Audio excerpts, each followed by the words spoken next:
blessed be, so many witches turned up tonight. How cool is this? Oh, thank you. The mood lights are turned on. Ah, what a beautiful, beautiful evening with beautiful, beautiful people.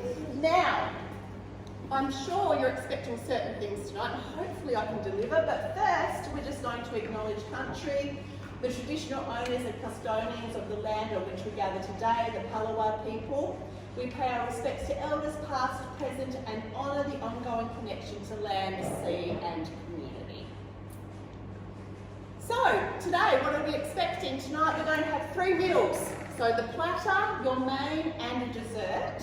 And thank you to Kat, wherever she is, in the kitchen for doing such a wonderful job. We're doing 3, I like to call them TED Talks, because I like to talk a lot. I think I just like the sound of my own voice, actually. And then we're going to be doing one ritual at the end. Welcome, everybody.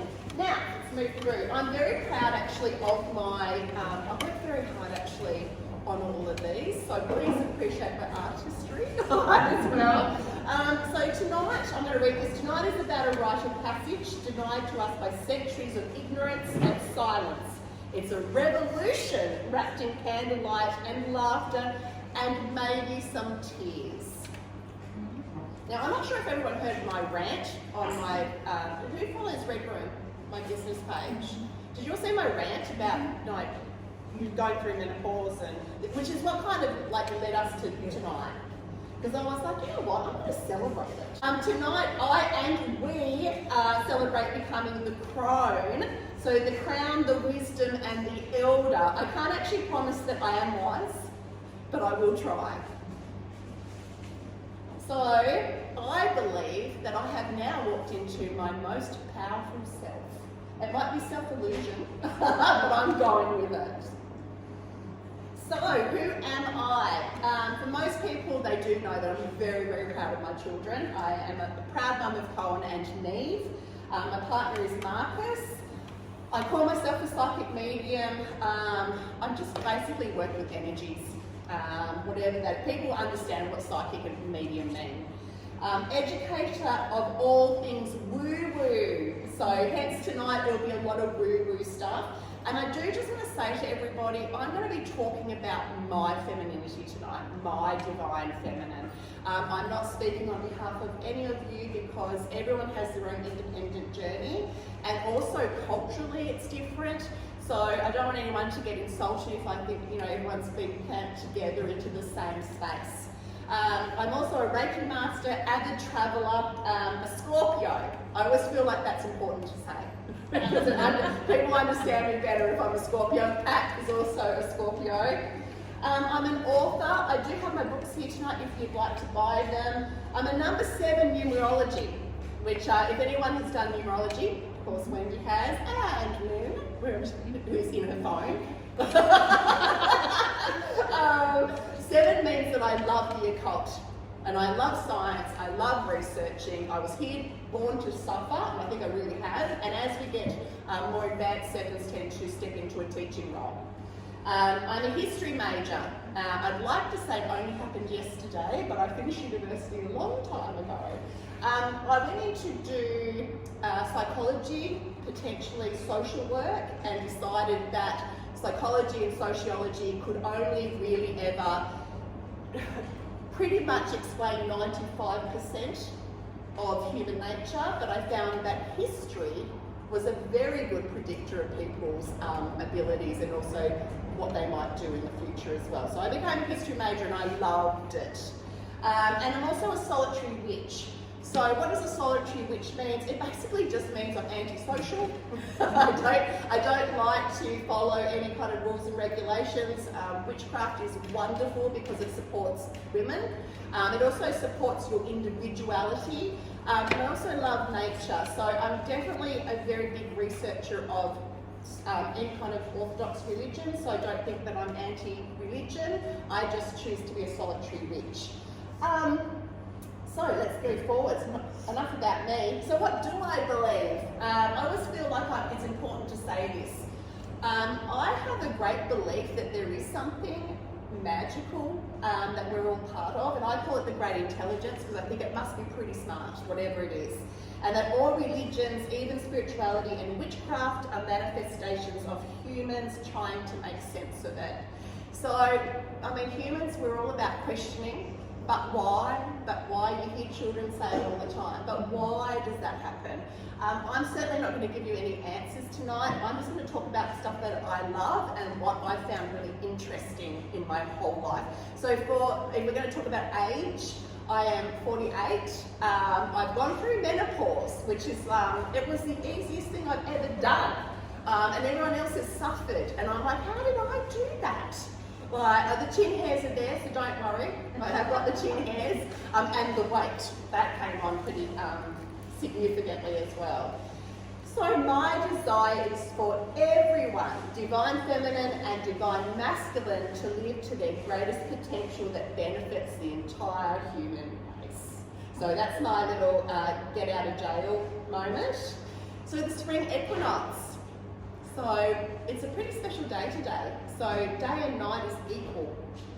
So we celebrate the spring equinox because it's important, particularly like many years ago, when we didn't know a lot of stuff, like 2,000 years ago, we did listen to nature, and it was really important that we listened to it. Does anyone watch Alone in here? How important is it knowing stuff? It's so important. And so if you know winter's coming around, then you need to make sure that you've got enough meat stocked up, particularly on the body, which is what I think I'm doing, making sure in case we've got a long winter, we've got it all here ready to go. And so it symbolises for a lot of us balance, the same amount of hours of the day, the same amount of hours through the night. So I'm hoping that everyone tonight just kind of feels the energy. I know we're still a bit cold, so it does feel a little bit like we're still in winter here. So beginnings and growth, start of spring, nature awakens, flowers bloom and animals stir. So we're not the only people to celebrate. It's been around for a really long time.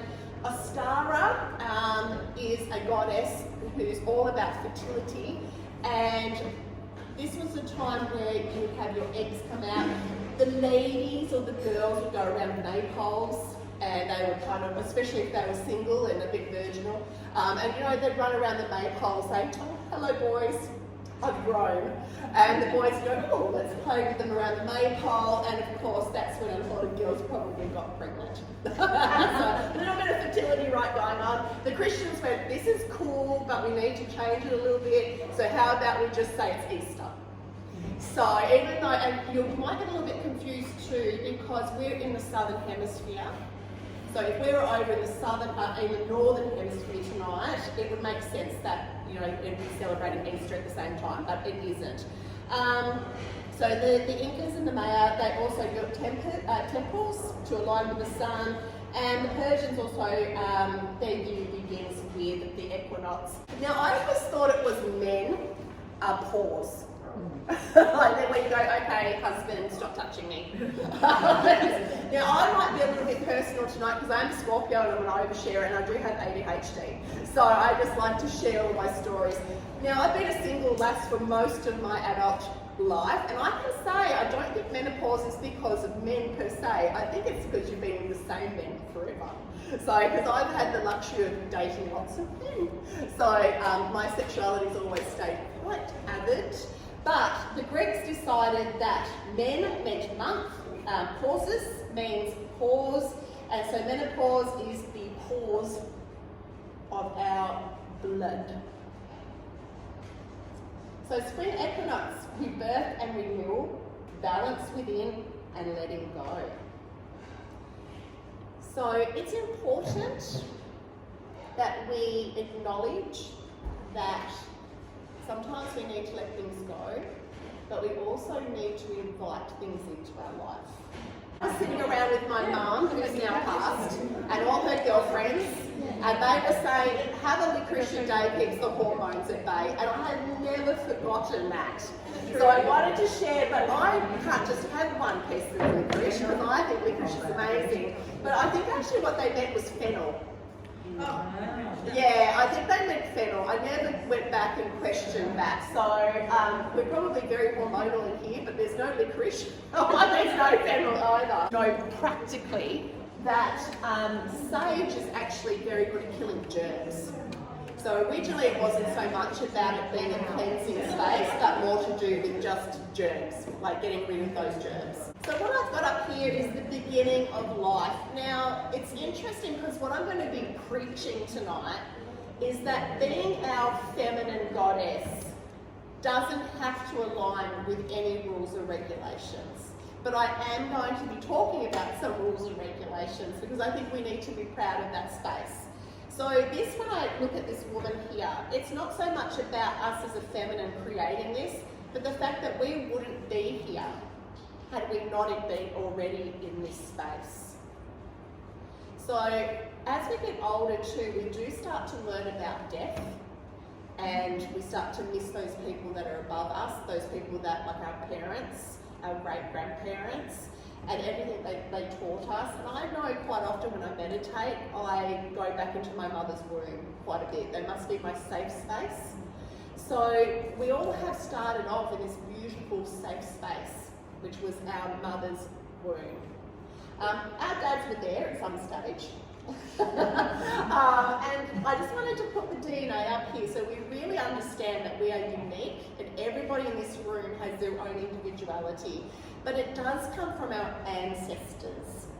And so all this information is coming down, and it's important because this information it makes us who we are. And also environmental factors make us who we are too. So DNA is amazing. So what I want to do tonight is also invite our ancestors to join us while we sit here. So just know that if you've got ancestors you're a bit nervous about the woo-woo stuff, just allow them to come in and support us during this role. So I got a little baby going on here, because this is what we were all little babies once. I just want everyone to know just how beautiful you are, also how magical it is. It's actually not easy to fall pregnant. So the fact that we're all here, that everyone that came before us survived something. Everyone that came before us was resilient. So just having you in front of me tonight in itself is a miracle. Now, not everybody falls pregnant. I've got a lot of friends who haven't fallen pregnant, even though we do tend to see it as part of that feminine creativity. And the little babies. Now this is really interesting to me because I have to be honest, and I'm always quite honest in everything I talk about.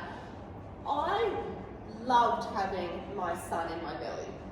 Absolutely loved it. I loved having him in there. I didn't have to share him. I controlled everything while he was in there. As soon as he came out, I had no attachment to him whatsoever.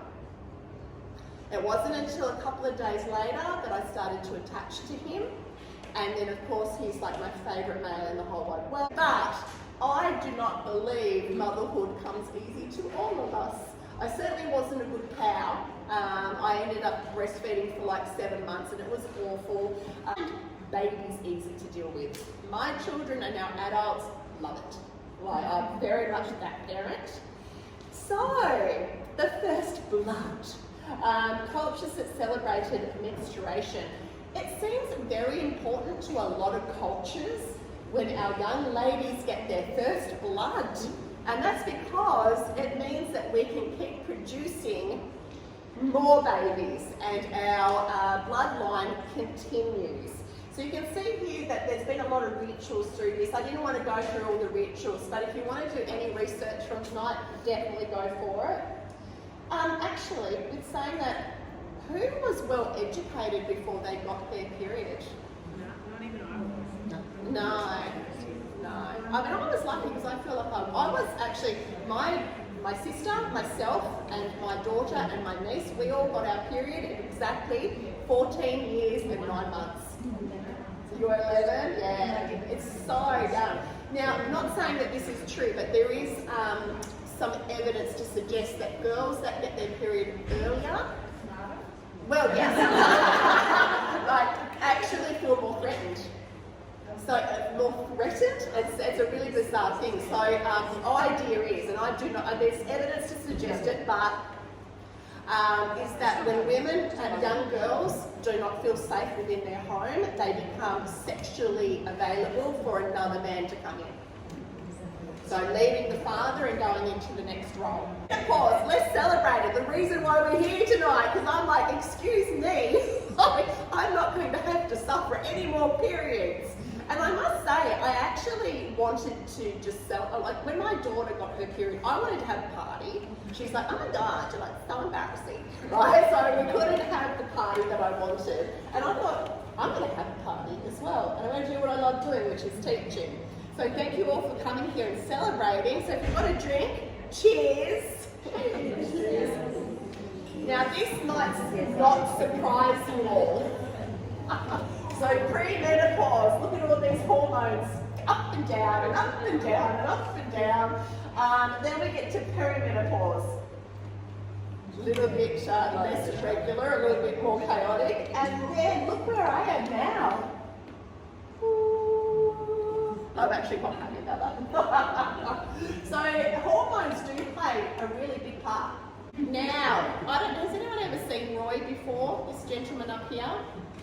He's a historian, so he's not science-based, he's a historian. I love him, I love history, and he goes against the grain. He's really, really clever. So he actually comes up with a theory that menopause for women, because in the old days, like we weren't meant to live much beyond menopause. So about 35 onwards, it was like, oh yeah, you'll die now. Life was pretty tough.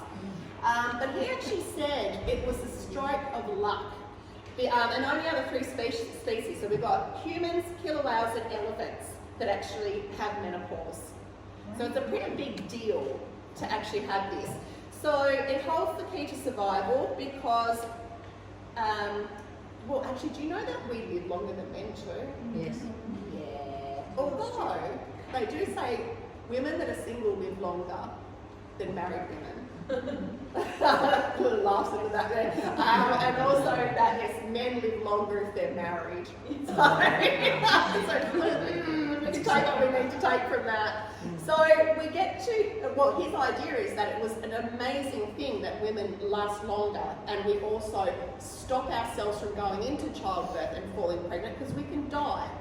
The risk of dying is really, really high. So if we get rid of that, then I'm now able to pursue things that I want to pursue, and I'm less likely to die from complications of childbirth.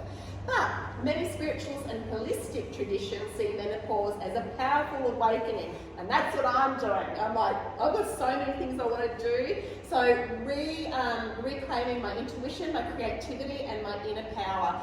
I look at girls or young ladies who have babies, and I don't see them particularly happy.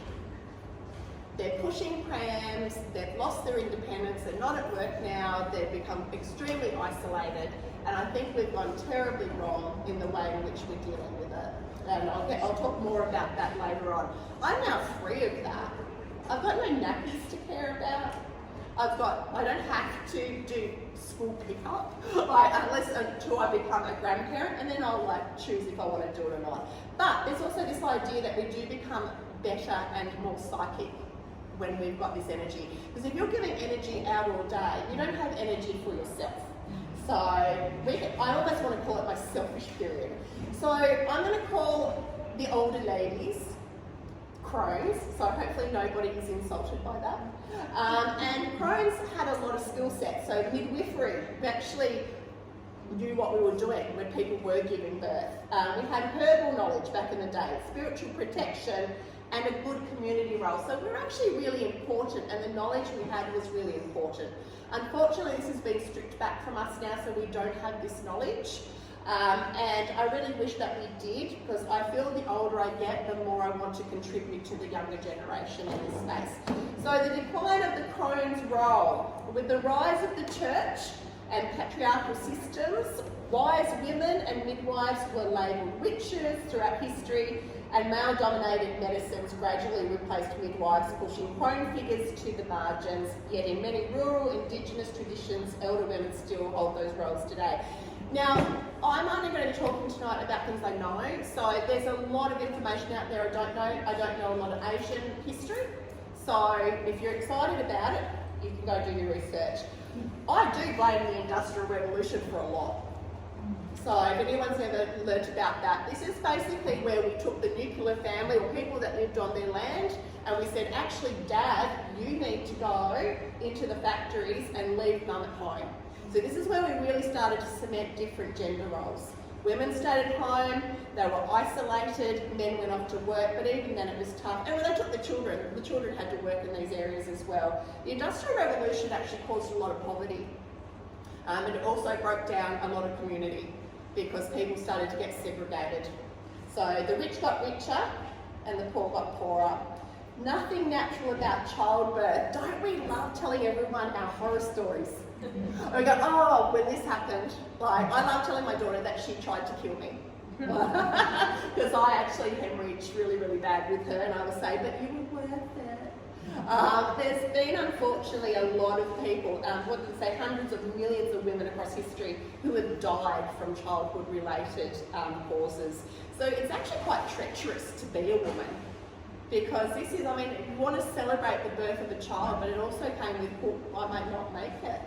So it's pretty terrifying.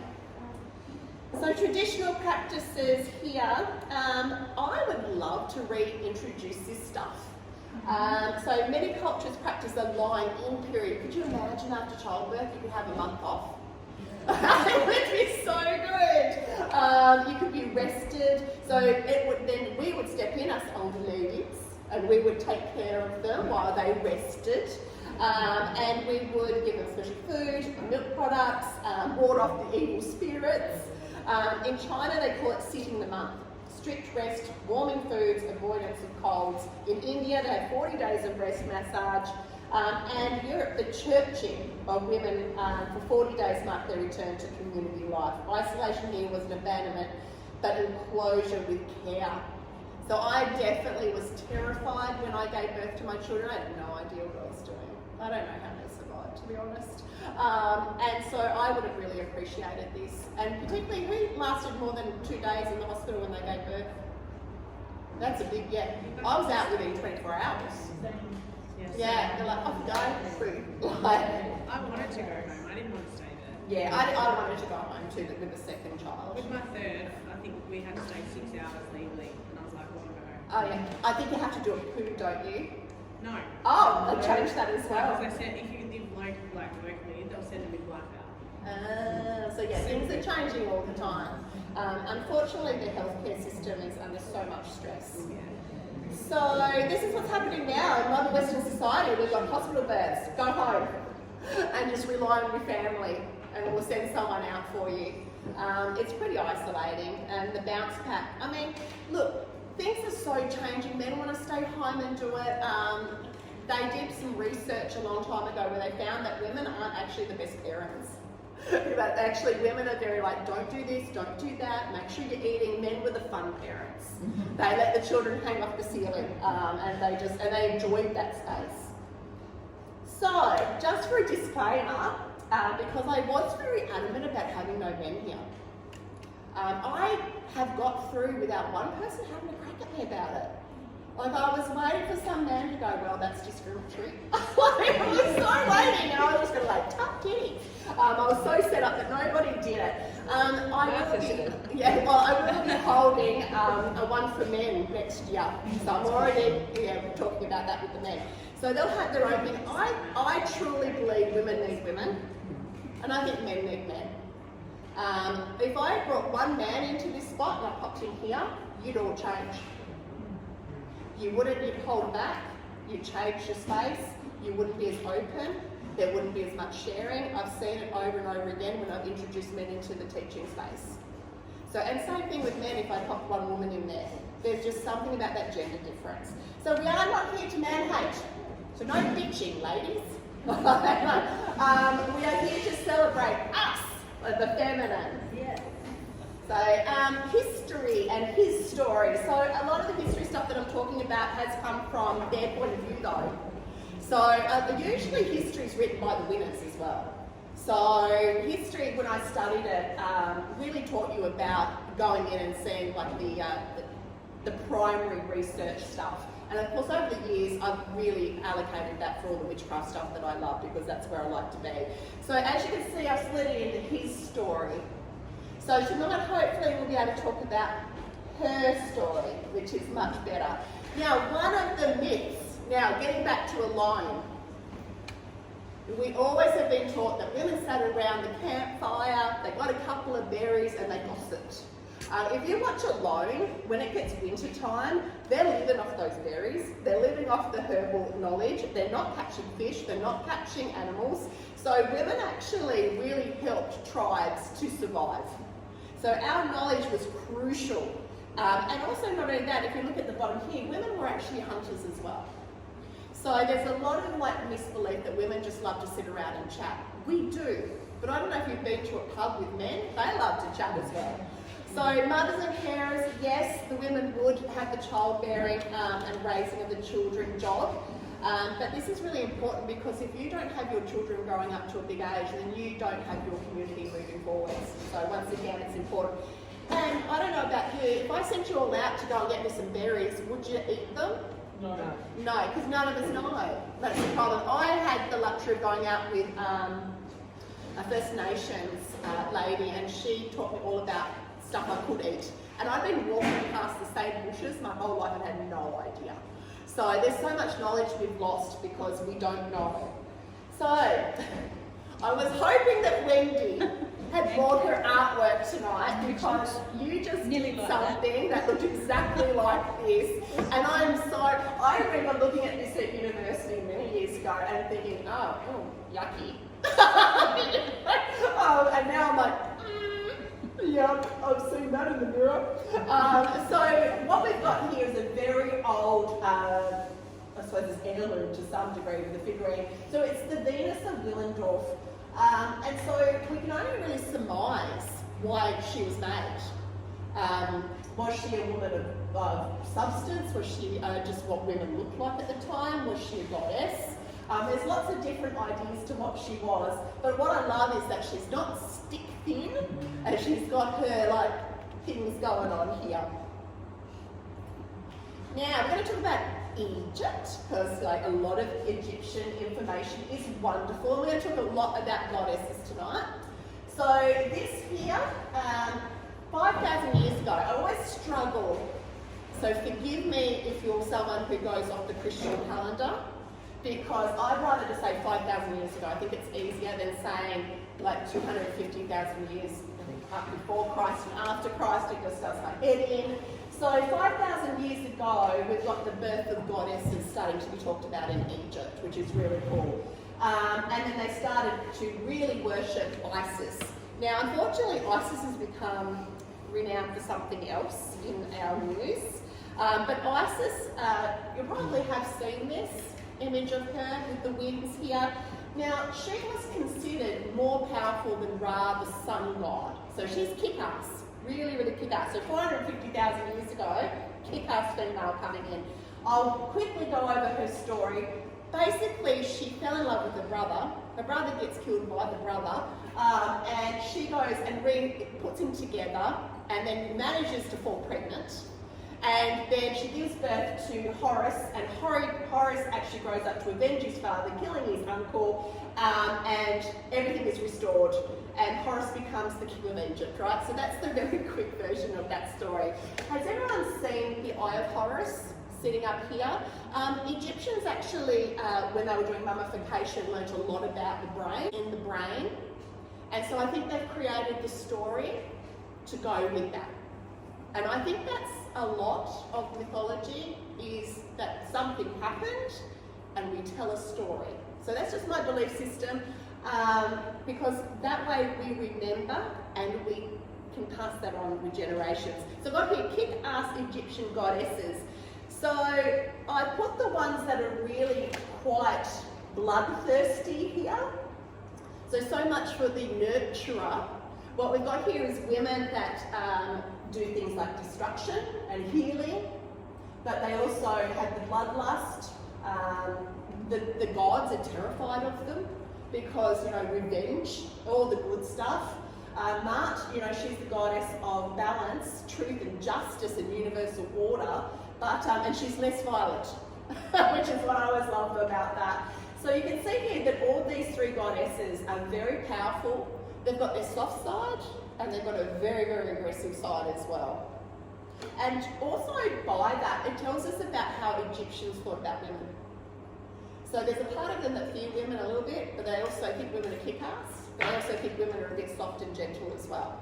Now, what I've got here, I'm not going to go through it all, but basically just pick a couple of things out. So legal rights back in the Egyptian time, women actually had a lot of rights in Egypt at the time. So like 450,000 years ago, there was a lot of rights that women had. So we were praised quite a lot here. So, who watches Vikings? Who's got a crush on Ragnar?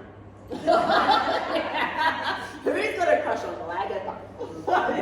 So, I've got here, I scored this painting. So, this lady, I don't know if you can see it, I've got up here. That looks quite cool actually. So, I scored this, I just turned it up and it was in the op shop. And I got it for $20. And I was like, that's Lagatha. So I always say to myself, what would Lagatha do? Like, most people go, what would Jesus do? But I go, what would Lagatha do? Lagatha would hold herself in high integrity. Can you remember when Ragnar brought a second wife home? Yeah. Thought they could have a little threesome? And she was like, excuse me, but I'm off. Like that. So if you never watched it, watched it. So the Shield Maidens, they were tough. Like, they could fight, and they would fight. So I've got Lagatha here. What I loved about this here is if you look down, Ragnar actually had to fight for her. It wasn't the other way around. She didn't say, pick me, pick me. She's like, well, if you want me, you have to go wrestle a bear. So what we got here is worth and integrity. So this is a long time ago. So the Viking women were really tough. Also, when we're looking at the source of the story, we can't say Lagatha was a real character, but there's a lot of evidence to suggest that she was. So that's why I feel like she was a real person. And also, she may just be a collaboration of what all women were like at that time. Like, just pretty much kick-ass. So kick-ass, one of my best friends, her favourite is Freya.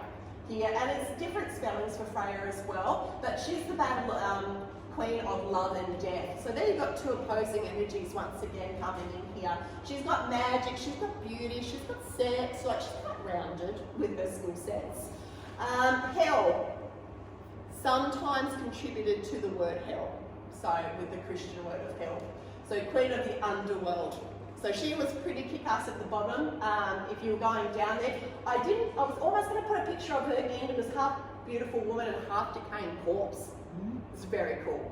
And she kept the souls of those who didn't die in battle. It was very important to die in battle in Viking times. It was quite like a lovely thing to do, and you got to go through to Valhalla. And then we've got Ran. Now I don't know a lot about her, but I thought she was really interesting because she's ruling the seas here, and a lot of them, by the looks of it, were actually saying, okay, well, we need to pray to her and ask for her to let us get to safe passage. So once again, we've got very strong characters coming through, and once again, they had lots of rights. So legal rights, they could divorce if they wanted to, they could actually keep their own property. Like, this is big things. We're still arguing in courts today about who takes what and why. Like, it's still going on. Now, the bloody ancient Greeks, right? So I put them here. They've got the most amazing goddesses of all time. So Athena, Athens, they named a city after her. So Athena, she was very much born into, well, she was wise, law and crafts, the patron of Athens. Then we've got Nemesis, which I love that word so much, goddess of revenge and balance. Then we've got Nyx. So Nyx actually came pretty much in the period before life even was created. So Nyx is pretty important. And then we've got Gaia. Gaia now we think of planet Earth. We've just contributed to the Great Mother energy here. Now, when you look at this, you think, wow, that's amazing. But The Greek women, they hardly had any rights at all. So even though they were like, these women are amazing, at the end of the day, women were just not getting any recognition. So what about the Celts? Now most of us, the reason I put the Celtics in here, most of us are probably ancestors of the Celtic space. So the English, the Irish, and really originated from the 18th BCE. At their height, they were pretty much all over Europe here, and they believed in lots of different types of gods, and women's roles often had more rights than the Greeks and the Roman societies, and they could own property, choose their husbands, sometimes fight as warriors and rules as queens. So most of our bloodline, particularly for me, you have that bloodline as well. So amazing. And because I'm a witch, we do tend to work towards more of the pagan and Wiccan energy. So this one here, Halloween, Easter, I'm going to forget, spring equinox. Oh, the rain's coming now. So, you just come back from Scotland last year, was that right? And you got to celebrate her now. Yeah. It was pretty big. Yeah, it was. Yeah, so she is so well known that even the Christians were like, we can't get rid of her because everyone's going to have a temper tantrum. So what they did is they called her Saint. So they moved her over so that no one would get too crabby about it. Rhiannon, great song by Fleetwood Mac as well. She's loved horses and sovereignty. And then we've got, I'm not sure, I'm going to really say this badly, Gaelic? Does anyone know how to say Gaelic? Gaelic? I'm not quite sure. The veiled one. So you can see here that goddesses were very prominent. I put it up here because I just want to be a school teacher. Ancient Egypt, back here, you know, you move all the way over there. So it's interesting that what it shows us, this map, is that gender roles are culturally defined and females are kickers. Very big things. And as we know though, that's me putting it in a nice little bubble. There's no one here who hasn't suffered, probably has the word attached to them called resilient, which means that we have to pick ourselves up every single day and keep going. We've all had the bad relationships. So even though today I really want to celebrate our awesomeness, I'm not ignoring the fact that we've all had our moments. French Revolution was my favourite thing at uni. I loved it. So women played a crucial but often overlooked role in the French Revolution. So everyone's heard of Napoleon. Yes, beautiful. Has everyone heard of what he used to say to his wife though? Not tonight, Josephine? Yeah. I was like, but what did he do then? Like, I always found that really bizarre. So basically the French Revolution kicked off because a bunch of women were sick and tired of it. They were sick of starving, they were sick of like being poor, and so they actually raided the castle and took over. If you ever read the King Louis' diary, he doesn't even talk about it. Like, he was so like arrogant, so in his own world. He was unaware of what was going on outside of the gates. So thousands of women went in there and actually overturned everything here. And everyone knows Marie Antoinette. She lost her head in the end, well they all did. So what happened during this time of revolution is that the French women founded some political clubs, they discussed rights and politics and organised demonstrations. So they're bringing down the matriarch so that they can now have more democratic spaces. The men were like, go girls, we love you. But as soon as it changed, they were like, get back in your box. So unfortunately, women lost a lot of their rights. Now, when I was at university learning about Olympus here, Olympi, she wrote the Declaration of Rights of Women and the Female Citizen in 1791. So quite brave, demanding equality with men. She ended up losing her head. A lot did. It wasn't necessarily because she was an activist, it was just because she was part of it. And then Madame Roland, she also lost her head as well during that time. They had a thing called the guillotine, and they were quite excited about it. So they pretty much, if you had an opinion, they'd lop your head off. But basically, these women, we need to give tribute to because they wrote it down. They started to talk about rights. And that led on to a huge backlash where women were told to get back in their box.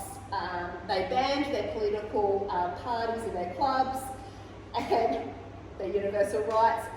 This always made me laugh. French women could not gather in groups of more than 4 to 5. It just made me laugh at university when I was taught that, because they're so threatened with women talking. They're like, oh my gosh, we might actually start another revolution. So, never, and this is, I don't know, check her out. History with Amy, she's amazing. So you'll scroll onto her on your phone and you'll just love everything that she talks about. So between 15 and 17, has anyone ever seen this? Yeah, good thing, because if you backchatted your husband, or you had an opinion, or you just were a bit of the gossip, that got put on, and then you were traced through town to be completely and utterly humiliated. Now, I only picked one of these, so they actually had a thing that code here, so you couldn't actually speak, you'd be in pain. And husbands delighted in keeping their nagging wives quiet. So it's kind of like, okay, well, that wasn't really that long ago. Does anyone know the rule of thumb? That law has only just left. It may even still be in, I'm not quite sure, we'll have to check that. How big is your thumb? Everyone look at their thumb? So if anyone's married, think about how big your husband's thumb is. Well, he could hit you with a cane as long as it wasn't bigger than his thumb. Yeah, rule of thumb. So he could get it and legally he could whack you with it. Although women did not win equal rights in the French Revolution, they did lay the groundwork for feminism. And Across the Sea is my favourite Mary Wollstonecraft, a really bad plug for my book series. Wollstonecraft is what it's named after. So her role, she was sitting over in England watching these radical French women doing what they wanted, and she was like, okay, I'm going to think about this.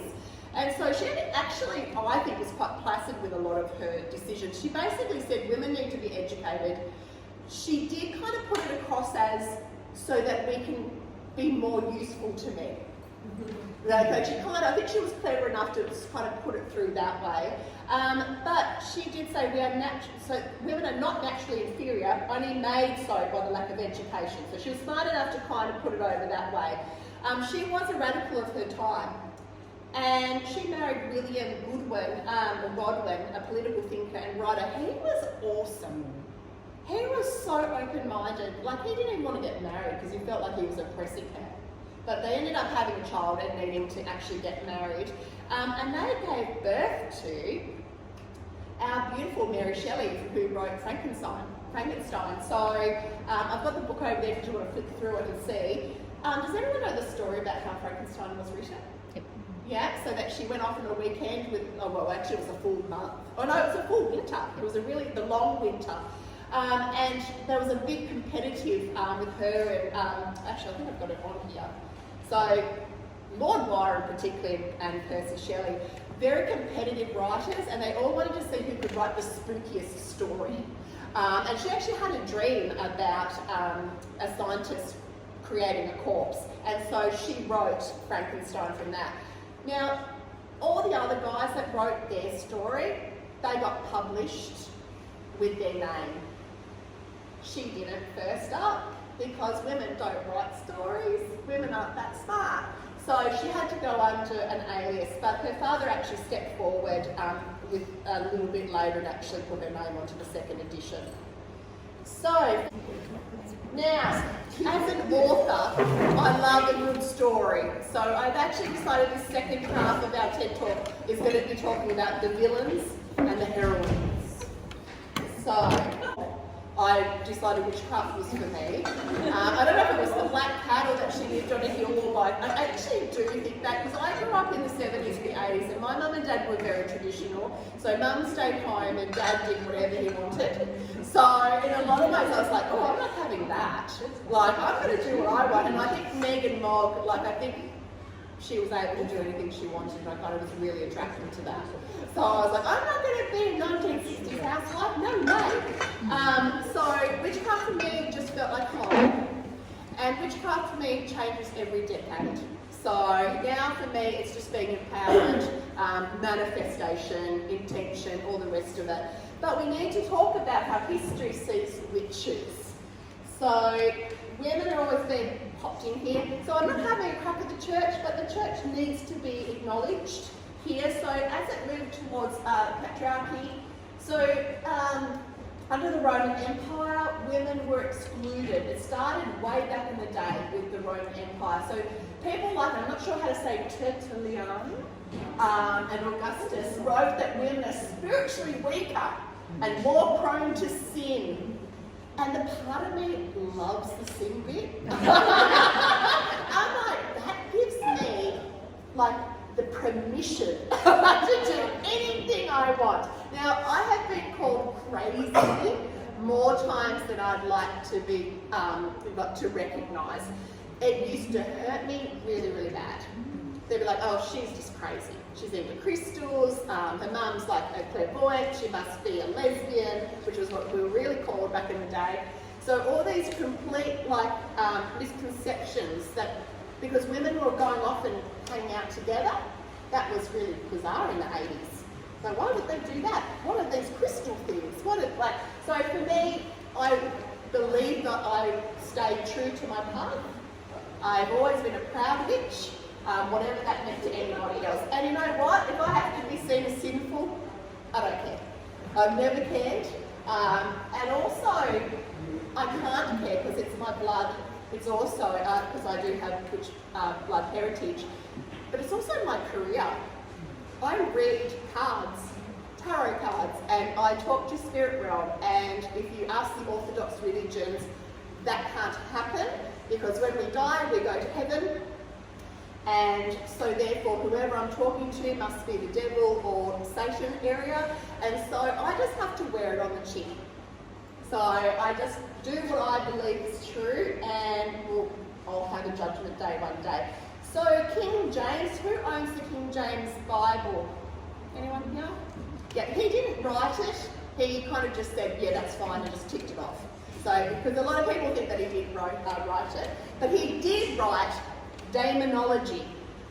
He was very adamant that there were witches out there, and he wanted to make sure that we got them all. So necromancy actually means bringing the dead back, sorcery and spirits. So you can imagine that we've been doing sorcery and magic and since we first were created as humans. Suddenly it's taboo. Now, because of my history background, it wasn't particularly really about witchcraft, to be honest. If you look at it detailed, it was about making sure that we get rid of the people that are causing havoc in our society. So if you were an old lady down the street and you were needing to be fed by other people, let's just call you a witch so we can get rid of you because you're actually putting too much pressure on society. So there's a lot of things going around witchcraft. Women who actually did have a craft, who were very good at being wise women, they weren't executed because they were using those women still. So it's kind of a misconstrued contraception that this is what, they're like, oh, you're a witch, done. But men were also done as witches, also murdered as witches, and so was a child. I think the youngest was 4 years old. And there was a dog. For witchcraft as well. Like, so it's pretty horrendous. It's an embarrassing time in our history that we were like, I could just say, well, I saw you do something and I actually don't like you. So I think my goat died because you did something to it, and you'd go, no, no, no, and then we'd torture Lily until she confessed. The church also got to take all of your money. They got to take all your assets. It was very wealthy. It was a very, very wealthy thing to get rid of people. So, oh, did I grab it? This book here is what I'm just about to talk to here. So I'm going to get you to pass that through. It's fairly thick. I tried to read it, but it's boring. So I try to get through it, but I'm just like, no, I'll just get like the short of it. I'll just get chat to tell. So what we've got here in the Middle Ages is that we've got the king saying there is witchcraft, we've got the Pope going, there's witchcraft, and then we've got this man here called Henrik Kramer. Has anyone watched Supernatural? Because I think Kramer's a character in that. Kramer, from his story, he really hated women. Didn't like his mother, had a real chip on his shoulder. I think it was up, maybe he was rejected, there was something going on with that. And basically made it his career to prosecute as many women as possible. And it's really interesting if you ever do get a chance to read the book, like what was going on with the whole theory of witchcraft. It's all around demonology. So as a witch, I don't believe in demons. I actually believe in earthbound stuff.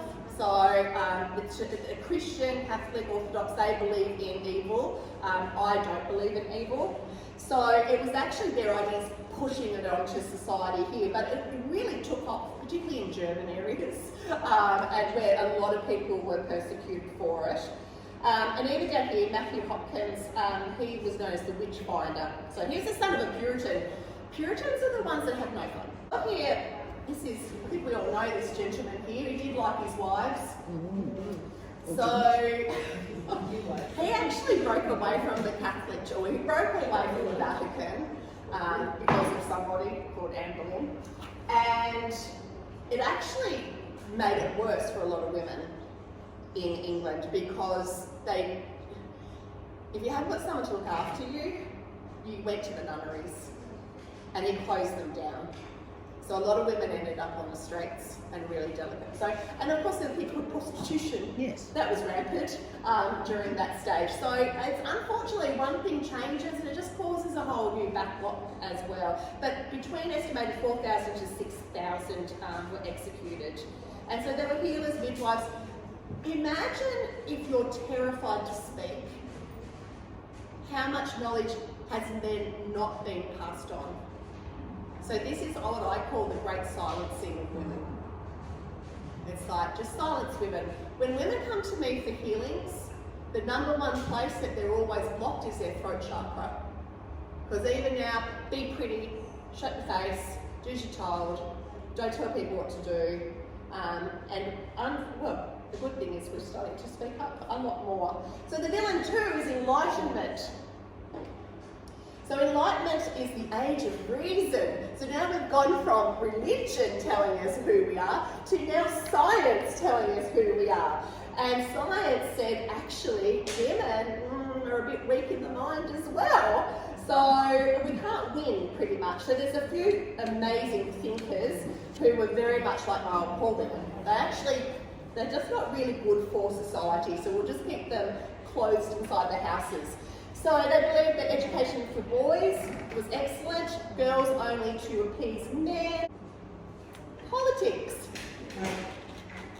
So I just went to the Nazi Germany. I hope this is not triggering for anybody. Only because I love the Children Kitchen Church. Oh, I'm so glad that I'm born now. Get back in the kitchen. Does anyone, well, it's usually our mums here, our mums and dads that would be as the baby boomers. Does anyone believe they're a baby boomer? Are they in the age group of baby boomers? Yeah? Yep. Did you do your country proud? Get back in the kitchen and make those babies. Oh, so a little bit of pressure to do that. Support in the strangest places. So this is Alistair. I used to call his name Crowley, but he wanted to rhyme with holy, so he pronounced his surname as Crowley. So I still call it Crowley because I think it'd annoy him on the other side. Biggest prick that never walked. But as far as any sort of magic goes, he was far surpassed anybody in anything that ever. I mean, I would love to get him back so I could talk to him. But he actually, for everything that he went against, all the things that he actually went towards, he created kind of the energy of women's rights and the hippie generation and the sexual revolution which happened. So as much as he was a man who really pushed the boundaries in lots of different ways, he was known as the most evil man in the world. Hitler below him. Wow. So this is how much he was hated. Why was he hated? Because he was a magician. So I got I reckon I was around Yeah, he went to Egypt and he's created his own religion and stuff like that. So he's very controversial, he's a very interesting character. But he came up with some themes about how revolution was going to start in big eras. So does anyone know the age of Aquarius? Crisis into the age of Aquarius. So we're not quite sure when that happens, but that's all to do with the stars above us. Now he's talking about the same thing, that for a long time, a long era, there's energies. He's saying the first one was that's the era of Isis, where women were revered and cycles honoured. Then he said the next wave was the male and their dominance, suppression of female roles. He said here that he believed the next one would be Horus. So remember that story I told you about Isis saving her husband, putting him back together, giving birth to. So he's moving down through that idea. So what we've got here is Horus, the sun, potential rebalancing but chaotic. We could be going through that right now. I think we're in a huge crisis of gender at the moment. Women are stepping forwards I believe, too much into their masculine, which means that we don't need them. We're doing everything anyway. So, I mean, in some ways, the hippie revolution has caused us a lot of pain, but I'm not sure it's coming out exactly how he thought it would. And then he said, after all that, we would finally get the balance right between the masculine and the feminine. So I actually believe we have masculine and feminine energy inside our bodies already, and bringing in that divine space. But he really, I think, thought about this, and this is in the the late 1800s, early 1900s. So he was way out there before everybody else was even thinking about this stuff. And he believed, do what thou wilt shall be the whole of the law. It doesn't mean do what you want, when you want, how you want, and don't give a shit. It actually means, what is your true purpose? When people come to me for readings, people think they come for love. Everyone goes, oh, but it's love readings that you do all the time. It isn't. I've got people looking in front of me going, what is my fucking purpose? What am I here for? Like, that's what people want to do. What am I here for? What's the purpose of my life? So this is what he's saying, like, people are starting to understand that we have deep purposes. And so that's changing all of society again. The bad and the good, the villain of polarization. Who here believes that they're bad people? Who believes that they're good people? I can guarantee I've done some really shitty shit in my life. I've done some really, really poor things that I am embarrassed about, but I've also done some really amazing things as well. So it can be really polarising, this good and the bad. So Eve versus Lilith. So everyone knows Eve, the story of the apple and Adam. So myths often pit women against each other, and we still do it today. It's like, oh, look what she's wearing, blah, blah, blah. We're actually really nasty to each other. So this reinforces the idea that women should be rivals for male attention. Having a family around you, if you're thinking about like 4,000 years ago, because it was quite wild back then, but even 50 years ago, I don't know about you, but our whole life has changed in 50 years. When I talk to my dad, who's in his 80s, his life, he didn't have a fridge when he grew up. Like, you know, things are changing so fast, and that we're losing sight of things. So the first word, Eve, our beautiful running around naked Eve from the Genesis. The first woman created by God from Adam's rib to be his companion. Her archetype is obedience, a dependent woman. Innocent, curious, receptive, dependent on Adam and God. So, as we know, state comes along and says, hey, you should have a bite of the apple, and everything changes. So it's putting a lot of reinforcement that we need to be well behaved, do as you're told, and that men are the dominant. This is why I love Lilith. So Lilith comes through the Jewish mysticism. The idea of Lilith is that Eve wasn't the first wife of Adam, Lilith was. She was born even with Adam, and Adam was a little bit naughty and thought he might do a bit of rapey rape. And Lilith went, you can back off. Like, you don't get to treat me like that. And she went back up to Dad, to God, and said, I'm not putting up with him. Like, he's an arsehole. And so God said, well, you don't have to. And the story grows that she ended up going down into the pits of hell, and now she's known as like the vampire or the woman of the night, and she's vicious and nasty. But I love her because she basically said, I've got rights. I think that we've got two very polar characters coming in. Are we Eve or are we Lilith? Like, So we've got the virgin, we've got the mother, we've got the faithful wife, we've got the penitent, we've got the spiritual mystic, the martyr, the queen. And we may sometimes feel like all of these types of women. Science, the villain. I love this bit. Women as biologically inferior. So in the 17th, 19th centuries, we're physically weaker. I don't know, like, I can pretty much bring down anyone with a good nickel pinch. Do you know, it's like, pick your battles. Mentally weaker, that really upsets me. Aristotle, the man that everyone says was brilliant, said that women were defective males. What? Defective males. And phrenology, which is the shape of your head, we have smaller heads, so therefore we must be inferior, because our brains are smaller. Go down to Darwin at the bottom here. He said that women were naturally nurturing and maternal. I don't know if that's true. Well, I certainly never felt nurturing and maternal.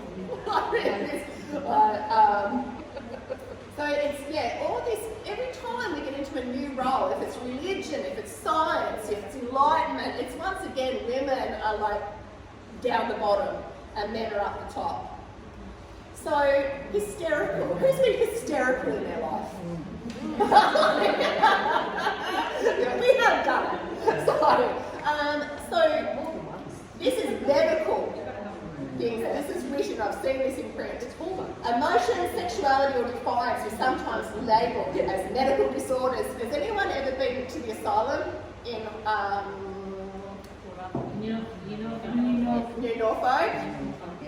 Yeah, I would have been up there for sure. That would have set me straight up.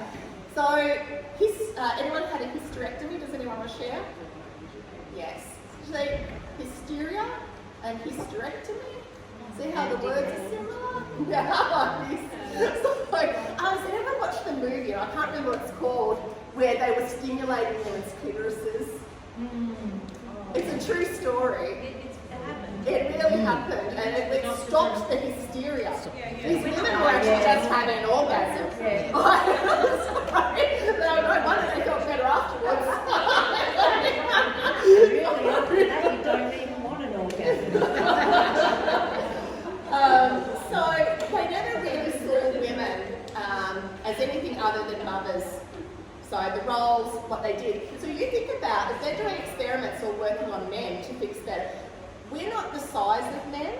So imagine the tablets we're using. So they've got tablets designed for the male size, but the women are having it at the same time.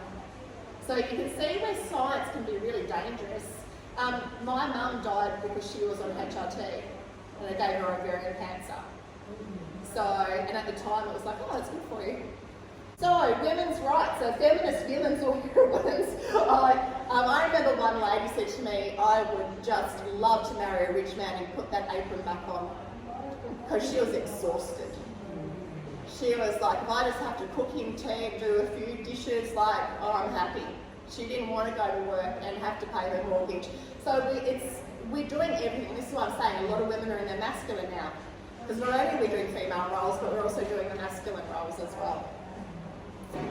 So champion rights, but thank you to them because they got us the right to vote. So there's lots of good things that they have done, and we are able. I'm standing up in front of you tonight, speaking my mind. Amazing names just sitting there. If you want to always, look, there's lots. I just basically picked a few. So the suffragettes, known as troublemakers and unnatural. As unnatural. I can't believe it. So what do we want? We want autonomy. I think that's what we all want. We want to have our own opinion, our own mind, and the ability to choose for ourselves. And I think men want that as well. So it's not just for the females. So the heroines. So I'm like, I have to read this proudly. She was too wild, too powerful, too uncontrollable. She is the blood, the breast, the womb, the grave. They replaced circles with churches, intuition with doctrine. They didn't just kill the goddess, they taught us to fear her within us. This is our deepest wound. So, does everybody know Helen Mirren has seen her ad? I love this quote so much. Women have got to stop being polite. Oh, right, I've gone the wrong way. If I ever had children, the first thing I'd teach a girl of mine is the word fuck off. So, Joan of Arc, I've got a picture. This was given to me. Can everyone see that? Joan of Arc. So, Wendy painted this over there. And she gave it to me because she said that it looked like me a little bit. Oh, Wendy, there's a spider walking across it. That's beautiful. Joan of Arc, she's got a really sad story, I think. Particularly being burned to death. It's not really lovely. So, I mean, 19, she was executed. But gee, she did a lot in that time as a female. I mean, she had visions. She took people to war. She won. Like, it just amazing. And then they went, witch. Yeah. And they burnt her. So later on, she's now become a saint. But it didn't stop the horrific death, did it? It's all right to say, well, we've changed our mind now, but still. So Joan of Arc, very strong woman, 19. So here I've just got a few names of women who have done some political and social leading. And I have put Julia Gillard at the bottom. Because we all know about that misogynist speech. I think we all just said, whoa, when she did that. And we've got inventors. It's really hard to actually, when you have a look, you realise that women were thinking everything that was being discovered, but no one was writing their names down, unfortunately. Escaped oppression.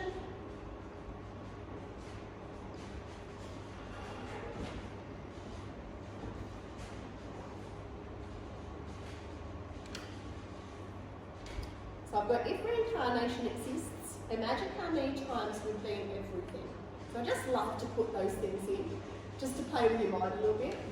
So we don't need to justify ourselves for our existence. That's what I want you to take home tonight, is that you don't need to justify. We're going to talk about goddesses, circles, so kind of leaning into us doing the ritual. And then, who has never done a ritual before? So there's some newbies, which is cool. As I'll explain as we go through, it's nothing to be too scary about. I hope you're not thinking we're going to do like nakedness. You can if you want. I read your book. We were going to do it outside, but of course the weather has said that it's not happening. So we're just going to do a bit of a circle over there. But it was still, you all got given an envelope. So what I want you to think about while I'm doing this TED Talk is what you need to release from your life that will bring you happiness, clarity, contentment. So what do you need? So this could be a personal thing. It could be like maybe your family member. So whatever it is, pop it on. You don't need to share. There's nothing. It's just keeping it. So something that you know that's standing in your way for greatness. So once you get that epiphany, write it down on your envelope, and that's going to be something that we're going to burn later, and just let the goddesses deal with that. So, unfortunately, there is no empirical evidence goddesses were real. No. So, goddesses are probably creations of the human imagination. However, I would like to think, like Lagatha, that the character of the goddesses, or the character of Lagatha, has been built because women were like that. Maybe there were goddess women running around. So it's a fine line between truth and myths and stories. So, does anyone believe in unicorns? Does anyone believe in giants? There is evidence that there were giants. Does anyone believe in dragons? Yeah, I believe in dragons. too. Look, if you look at the book of Enoch, which was one of the books left out of the Bible, that talks about giants running around on the earth, made from fallen angels and ladies. And they made these huge things. Has everyone watched the Ark? Any stories of the Ark? Noah's Ark? So the Nephilims, they're very much present in that, so large things.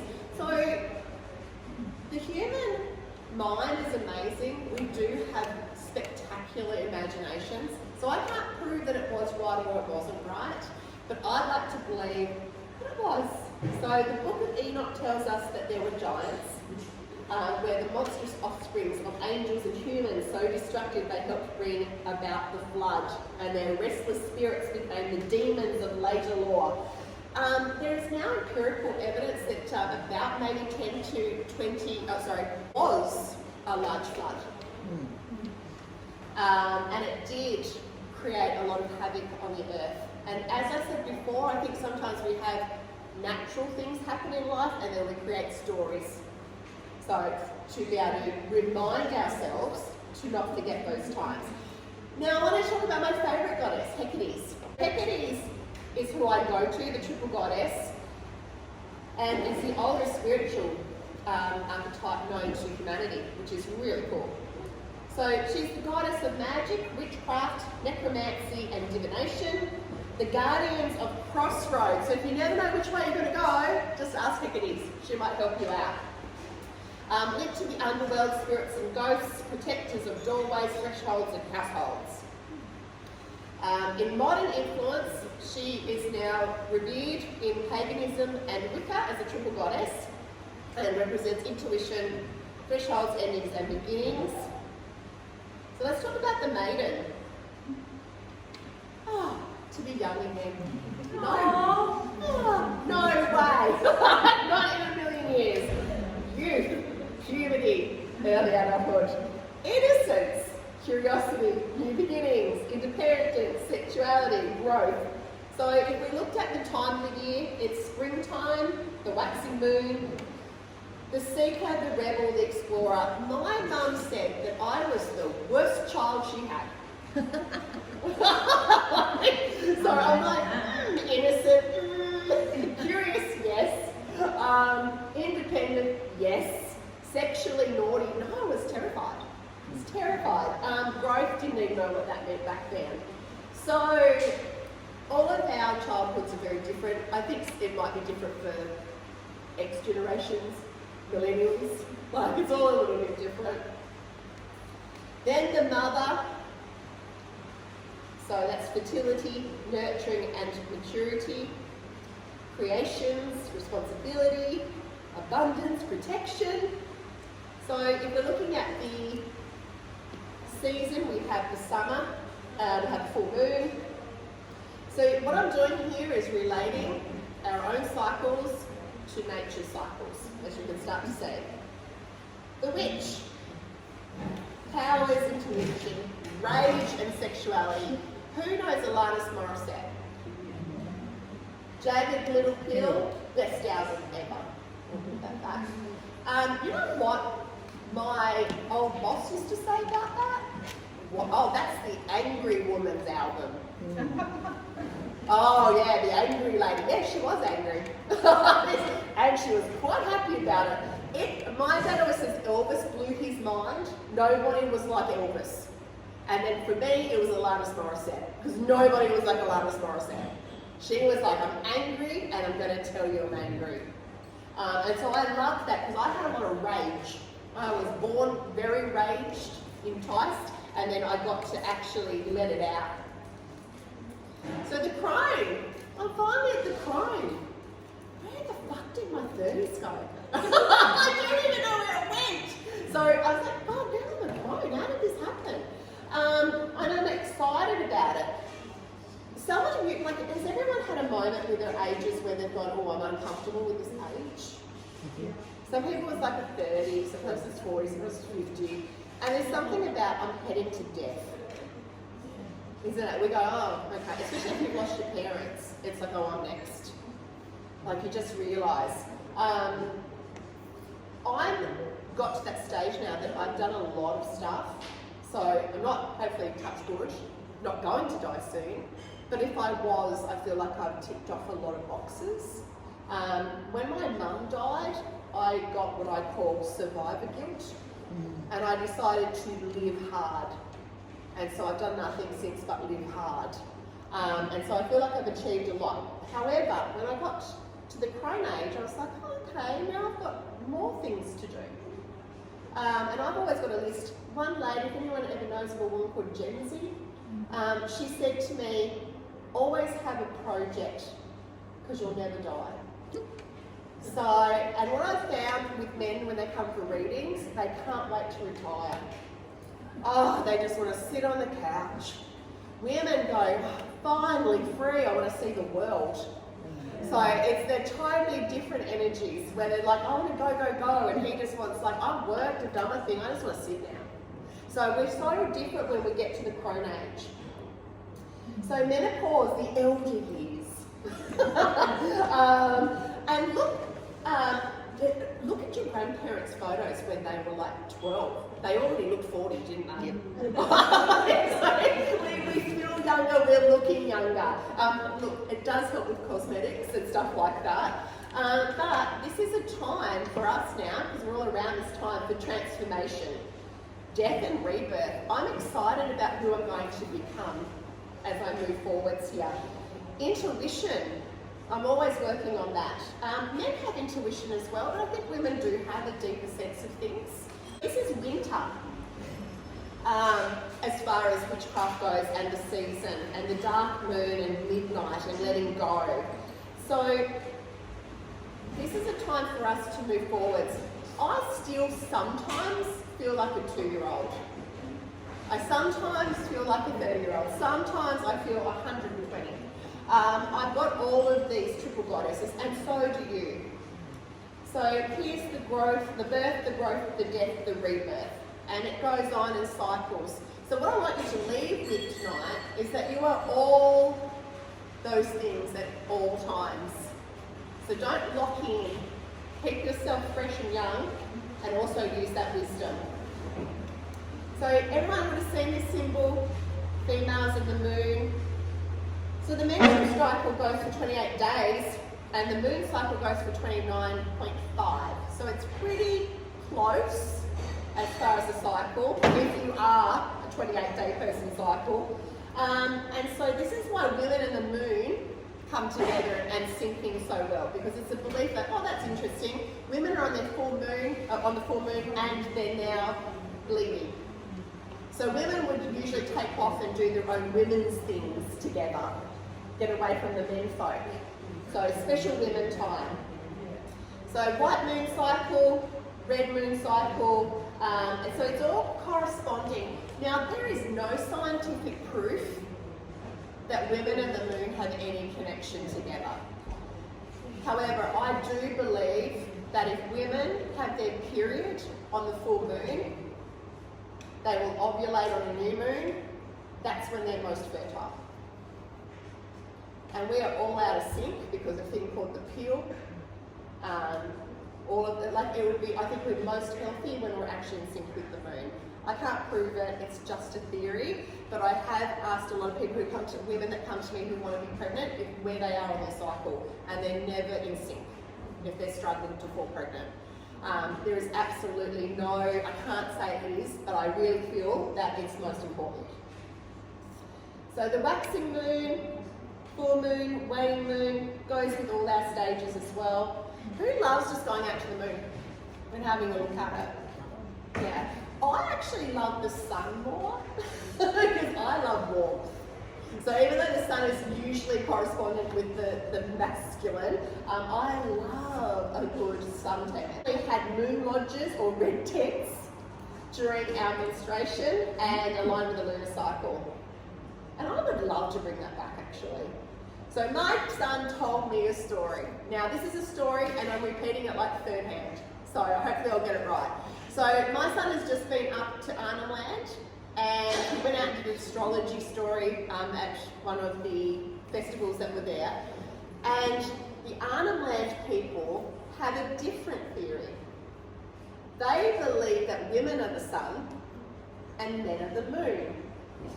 And I was like, oh, tell me more, because this is the first time I've ever heard this. So women give birth, like the sun gives vitamin D, gives us light, makes us grow, so that's why women are the sun. And what I loved about the moon cycle is how the moon can become waning and waxing. So it's all about ego for the man. So the man gets bigger and bigger and bigger until he's a full moon. And then the sun goes, you arrogant prick, you're trying to outshine me. She goes, get back in your box. And then it goes back down to where he should be. And I was like, I'm going to tell that story. It's so good. And he goes, yeah, you can do that, Mum. So why perform rituals? Everybody does rituals all the time. Like, our whole day's full of rituals. You know, some people have ways they get to work. You know, it's a ritual. I make sure my coffee's a certain way, in a certain cup, that's a ritual. So the reason we're doing it tonight is because it brings in community and connection, and it creates a safe, supportive space where women can share experiences without judgment. Counters isolation. We have 8 billion people on the planet, and we're all so lonely. Everyone's craving some affection, particularly young men. It's really epidemic. I'm very worried about the young generation of males that are out there. So, rituals affirm women's voices and wisdom and cycles. And we also just get to have a lot of fun and be there for each other. We get to align with our natural cycles. And we get to heal. Who's been to like drumming circles or just women's circles or moon circles? Because there's usually tears. Women just love to cry. It's like, yes. I have a saying, if you don't cry, you die. Yeah. So get it out. Crying is good. So shared rituals allow release of grief and trauma and stress in collective supportive ways, brings balance through meditation, chanting, drumming. We're not going to be doing that tonight. I just wanted to do a really basic ritual for everybody because I've got people who are probably a bit tired at the end of the day, so we'll just do the basic. And then there's burnings and bearings and all different types of techniques, and spiritual deepening. Spirituality used to mean belief in spirit. So back in the days when seances first began, and we had the Fox sisters who were clicking their toes and tricking people into thinking that spirit realm was talking to them, it took off. So it went across America and it went across the UK, and so seances became a really big thing. And that's why we have spiritualism. So belief in spirit, but now it basically just means belief in whatever you want. Like whatever floats your boat now. And honouring the rites of passage. Why do we not celebrate like menopause? Everyone whinges about it. We should be coming together and celebrating it. Like we should, yeah, I get you. I'm here for you. Pat each other on the back. We do it for birthdays. We do it for all these other things. And tonight we remember the goddesses within. So write your own story. I hope you've realised throughout this whole evening that I've been telling you stories. It is so important for people and women to tell stories. My mum would sit and tell me stories all the time about how our family came from blue blood because the son of the house raped my great-grandmother, to which then she was kicked out into the streets. That child was my grandmother, who married a rapist and a pedophile, and basically travelled the whole world because every time he played up, the British Army would send him to a new location. And then my mum married my dad just to get the hell out of that household. So you can see that there's lots of trauma. My mum needed to tell me that story because she was sitting in the trauma of it. This is why we need to speak up. This is why we need to be proud of who we are, because we are resilient. We have something to say, and it's important. So thank you so much for coming tonight. thank you for celebrating the fact that I'm now not bleeding anymore, and what liberation it's given me in the bedroom.